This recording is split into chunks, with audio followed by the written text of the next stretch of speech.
Hey everybody, welcome back to Drawbridge Finance. Today I'm going to show you exactly how I set up my dividend portfolio in Yahoo Finance.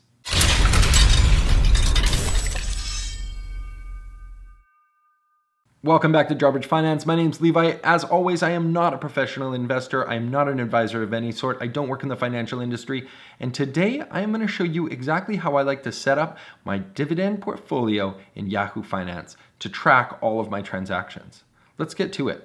So the first thing we want to do is go to Yahoo Finance, and here's the screen that we land on. We want to make sure that we're logged in up here, and what we're going to do is we're going to set up a portfolio. So I'm going to click on my portfolios, and the portfolios that I have set up are actually here already. What we're looking for is over here on the right hand screen is this create portfolio button. So we're going to click on that. And today I'm going to set up one. It's just going to be called Dividend Stocks, and we're going to do it in US dollars. And I'm going to click Save. So here it is. This is the new portfolio. Now, of course, the portfolio has to have some sort of stocks in it. So I'm going to create a watch list of sorts of some high yield dividend stocks that I've been watching for the American market. So I'm going to click on Add Symbol in the center of the screen, and we're going to add some symbols to this. Let me just add some symbols.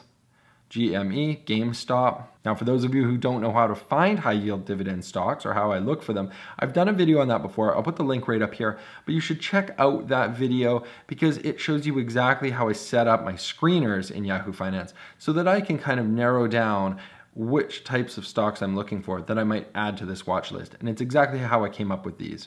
So let me add a couple more symbols here. I'm going to add AB, ENLC,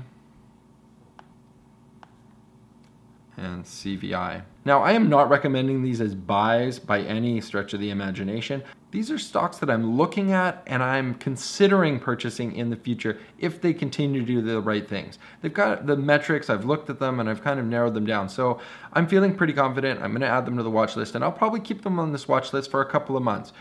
I am a fairly low risk investor, so I don't like to jump right into things. I like to find things that have a long-standing dividend yield, and then I look for the right buying opportunity. So these are companies that I'm watching and seeing what they're doing, and that's it. So when we're finished, we just close this window. Now we can see that we've got these stocks in here. Now, I like to put them in alphabetical order. So that's the first thing I would do is I would click on this reorder button, and then you just grab them and slide them around.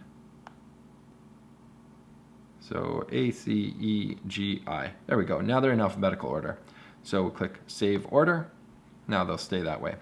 The default settings have a bunch of things on here, and I don't really care about a lot of this stuff. So I want to create a new view for myself. So up here, I'm going to create a new view, and this view will be how I look at these stocks all the time on a daily basis. So I'm going to give this a name. It's going to be called Dividend Yield, and you can see there's nothing in this view at all. So clicked on dividend yield.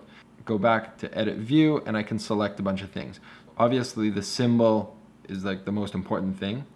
We're going to click on last price, change, percentage change. Then we're going to scroll down a bit to this section called fundamentals. And we're going to look for the dividend yield. So there's a couple different things about dividends here. There's dividend rate, dividend yield. So we want the forward annual dividend yield, and we want the trailing annual dividend yield. So the trailing annual dividend yield is what was paid last year. The forward is the projected for next year. So we want to look at both of those. Now let's scroll down a little bit further. And then in the portfolio, we're going to have the number of shares. We're going to have the cost basis, which is how much we paid for it. We've got the current market value, which is what it's worth now. We want to know what the total change has been since we bought it to what it is now. That's in dollars. We also want to know the total percent change. So this would be the total change percentage-wise. I also like to know how much it's changed during the day, and that is it. The only other thing I like to do is just reorder some of these. It's a bit tricky to reorganize this stuff, but yeah, so this is my preferred order. So symbol, last price, change, percentage change, shares, cost basis, market value, the total change, the day change, the total change percentage, last year's dividend yield, and now projected next year's dividend yield. So that's how I like to set up those columns. Then I click on Save. And that's it. That's how I set this up. Now, in order to actually input some data into this, we click on My Holdings, and then you can go Add Lot, and you can actually type in if we were purchasing today, June 1st, say about 100 shares, and it's trading at 28.61 right now, so we would put in 28.61, so in dollar amount. It just automatically saves it. So now if we go back to this dividend yield, it'll show us a little bit more information. We can see that we have AB. Its last price was 28.60. We theoretically own 100 shares that we bought for $28.61. Its current market value is $2,860. And that's how simple it is to set up a portfolio in Yahoo Finance, how I like to have it set up. I hope you guys found this information useful. Let's get rich together.